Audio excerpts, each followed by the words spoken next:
Alex was always kind of small for his age from about 8 years old on. He was very, very thirsty all the time, drank a lot of water, slept a lot. Nobody really could figure anything out. They just, give him time to catch up. He was about to go to camp for Boy Scouts, and they needed a physical.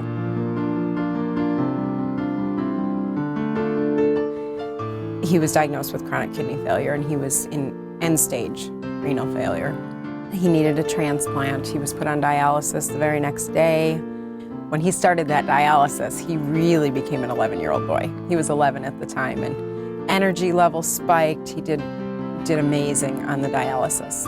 Alex actually had something called nephronophthisis, and I know it's a mouthful to say, but it's actually a genetic mutation that causes kidney failure. It starts around in the late childhood, early teenage years. And so we actually did genetic testing, and certainly that's what we found that he had. If you have brothers and sisters, there's a chance that they may have the same disease. Molly was 15 at the time, and she was, of average height for her age. She didn't have any stunted growth. She really didn't have any symptoms. So when the test came back that she was diagnosed with the same thing, we just couldn't believe it. We were just stunned.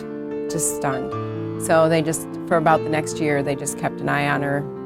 Blood levels, had labs drawn every month, and you could see the decline. We could see it happening. So before she got too sick to have to get dialysis, they got her put on the transplant list. Both of them actually underwent kidney transplants, Alex first and then Molly afterwards.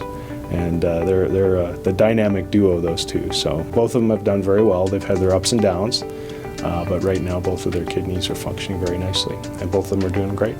The first time that we met Dr. Brophy, he and Mary Lee, who is the nurse practitioner on the dialysis side of things, Mary Lee Newberger, they told us that we would all be a family. They introduced themselves and said that you can just call us your extended family. We're going to be spending a lot of time together. We're going to get very close, and they were right. To me, University of Iowa Children's Hospital means a new life, new hope for the future, for a healthy future for my kids.